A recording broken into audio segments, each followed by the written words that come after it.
One day, I walked over to him and I reached my arm around him to, hand over hand, write the worksheet. And he looked at me and said, "Get back."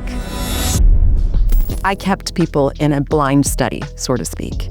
That included his classroom teacher.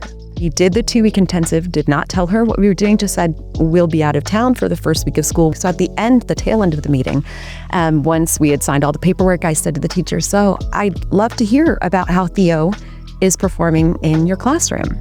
And she said to me, "I don't know what happened over winter break, but he came back a different child." One day, I walked over to him and I reached my arm around him to, hand over hand, write the worksheet that was in front of him. And he looked at me and said, "Get back." Now, Theo only has predominantly singular words. And those are not words that I've heard him speak before. So I was a little, taken back by that was what he chose to say. And she said, "Well, you didn't say it in a mean way. He was showing me with his hands, indicating he wanted me to go to my desk."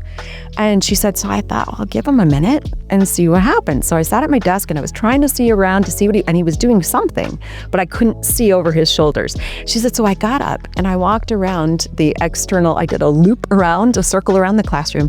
And then I walked over and she said, he had done the worksheet and done it accurately and had done his best and had completed a worksheet independently. Never before had he done something like that." And she said, he came back from winter break and over the course of the next few months, not only interacted with them, but joined in whatever play they were doing appropriately. So if they're playing hide and seek, if they're playing tag, he was in the throngs, right in the midst of everything. So it's a fantastic change